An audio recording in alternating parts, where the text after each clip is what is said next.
गोलमाल है भाई, सब गोलमाल है, गोलमाल गोलमाल। आप सभी के एक बार फिर से स्वागत बा। बतकही में खूब हो हल्ला होता के लेके काहे कि मुगल काल इतिहास अब इतिहास हो गइल बा। अब इतिहास के बदलने के का फर्क पड़ी पढ़ाई वालन के लइकन पे, यही पे बात करे खातिर उहे जुड़ता ना जे के खूब स्क्रॉल कइल जाला इंस्टाग्राम पे, ट्विटर पे, खूब रील देखे ला लोग, पढ़ाई सीखे ला लोग, उनसे पढ़े ला लोग के अवध ओझा सर। तो बहुत बहुत स्वागत बा अवध ओझा सर। नमस्कार भैया, ब्रजेश भैया को नमस्कार, क्या हाल है? बस शानदार सर। सर एनसीईआरटी का जो सिलेबस बदला गया है उससे क्या इफेक्ट पड़ेगा, पहले सवाल यही। एनसीईआरटी स्कूल लेवल की शिक्षा की किताबें हैं। स्कूल लेवल की जो शिक्षा होती है उसका 3 उद्देश्य होता है। हाँ। क्यूरियोसिटी, नॉलेज और विजडम। हाँ। ये 3 बच्चों पढ़ाई 3 लेवल की है, एक स्कूल लेवल की है, फिर एक कॉलेज लेवल की है, फिर एक रिसर्च यूनिवर्सिटी लेवल की है। तो ये जो स्कूल लेवल की पढ़ाई है वहां पे बदलाव किया गया है। ठीक है। तो इस बदलाव का उद्देश्य जो भी हो, लेकिन अगर उससे ये 3 चीजों की पूर्ति नहीं होती, मतलब स्कूल शिक्षा में 3 चीजें जरूरी है, क्यूरियोसिटी, नॉलेज और विजडम। हाँ। पाठ्यक्रम का मूल उद्देश्य यही होना चाहिए कि बच्चों में इन 3 चीजों का विकास होना चाहिए। जैसे फॉर एग्जांपल, हाँ। अब एक उदाहरण देके हम ये बात का समझाई। हाँ। कि भारत एक विभिन्नतावादी देश है। ठीक। अब इस विभिन्नतावादी देश में कश्मीरी है, तमिल है, बिहारी है, पंजाबी है, सब रहा था। हाँ। अब पहली बार इस विभिन्नता का सामना की अशोक, सम्राट अशोक। हाँ।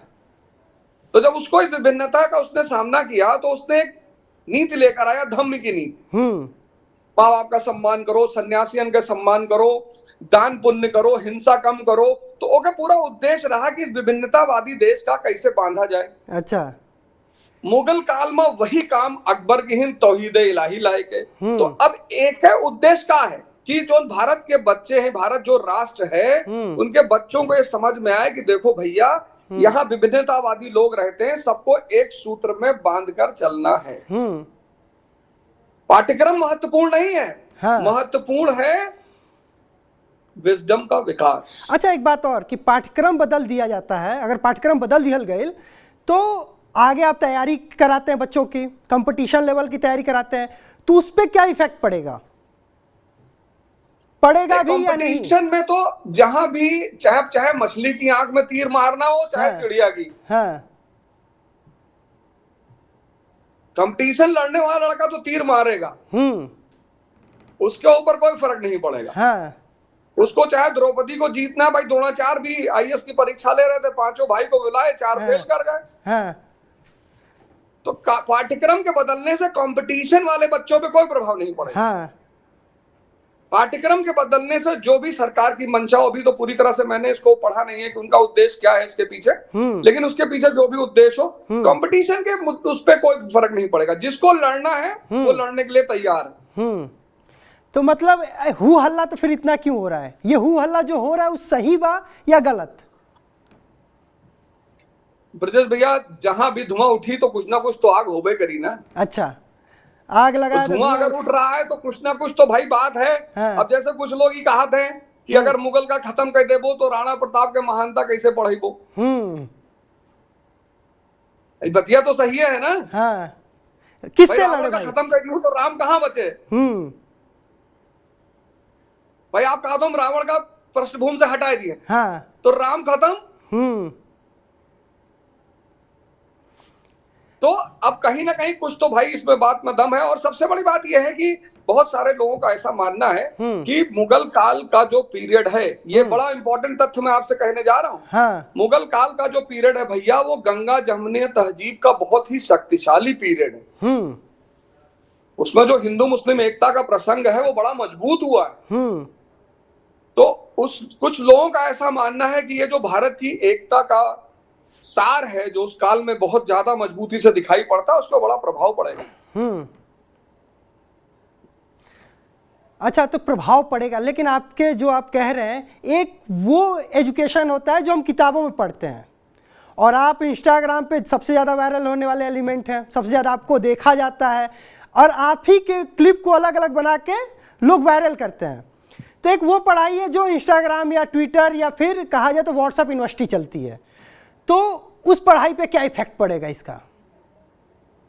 उस पढ़ाई पे तो भैया बहुत इफेक्ट पड़ेगा। हाँ, वो जो व्हाट्सएप यूनिवर्सिटी वाले लोग, एक्चुअली इस देश में मानविकी ह्यूमैनिटीज कभी कायदे से पढ़ाई नहीं गई। हाँ, 1990 माह के दशक में जब हम बड़ा होते रहे, तब आधा लोग डॉक्टर बनत रहे, आधा इंजीनियर बनत रहे।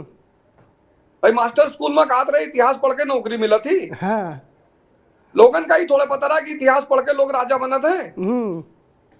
तो जो ने देश में 90% लोग इतिहास पढ़वे नहीं की, हाँ, उनका आप कुछ समझाए दो। हाँ, तो ये यूनिवर्सिटी जो है कुछ समझावे के लिए ओका मसाला मिली, अब ओका बहुत तगड़ा अच्छा मसाला मिली।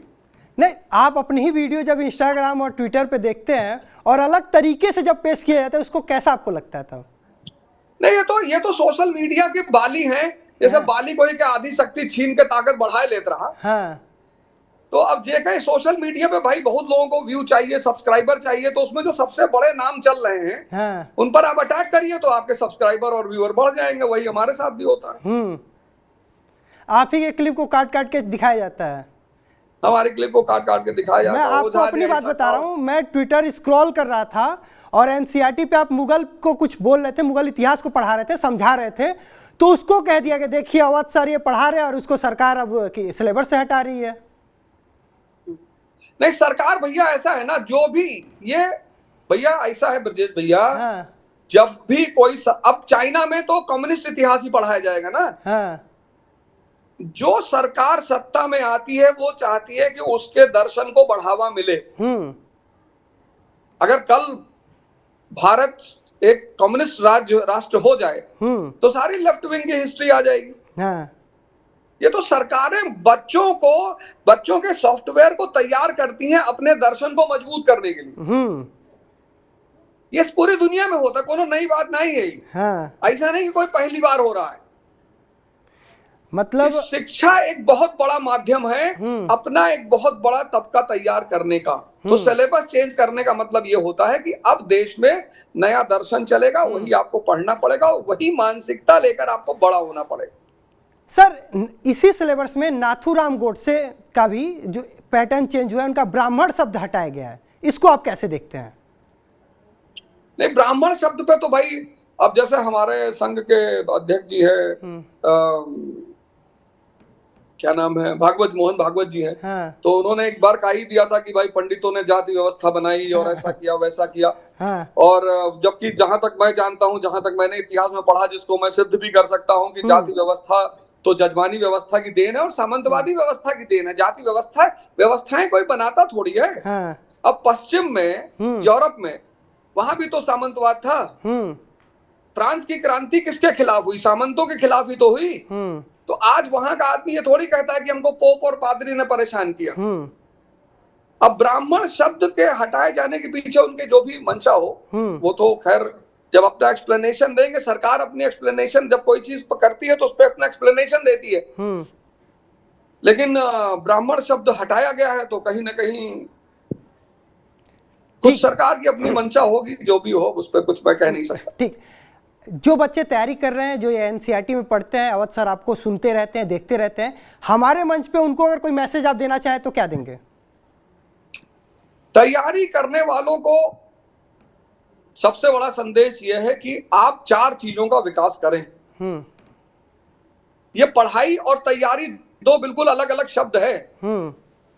तैयारी का मतलब है युद्ध, और युद्ध की तैयारी स्टूडेंट, जैसे आप कॉलेज में हैं, वहां फेयरवेल कर रहे हैं, पार्टी कर रहे हैं, बैठकी कर रहे हैं, पता नहीं टीयू में मैं एक शब्द सुनता था कि चिल होने जा रहे हैं। तो अब वो चिल आप यहां नहीं हो सकते। तो ये तैयारी का मतलब समझदारी का विकास, तैयारी का मतलब साहस, तैयारी का मतलब उत्साह, और तैयारी का मतलब कि आप निरंतर मोटिवेटेड हैं अपने उद्देश्य को लेकर। तो ये थे अवध ओझा सर। एनसीईआरटी में जो पाठ्यक्रम बदला गया है उसका क्या इफेक्ट पड़ेगा उस पर हम बात कर रहे थे। बहुत बहुत धन्यवाद अवध सर हमारे साथ जुड़ने के लिए, बात रखने के लिए और बच्चों को समझाने के लिए कि एनसीईआरटी में पाठ्यक्रम का क्या मतलब है और 12वीं तक की पढ़ाई और आगे कंपटीशन में आपको क्या पढ़ना है वो चीज़ समझाने के लिए। बताई ना कि नज़र कहाँ रखे बा, मछली के आँख कहाँ बा और कहाँ निशाना जाएगा बा।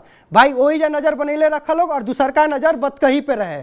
और वीडियो अच्छा लगे तो comment, like, share and subscribe. भैया राम राम। गोलमाल है भाई सब गोलमाल है, गोलमाल गोलमाल।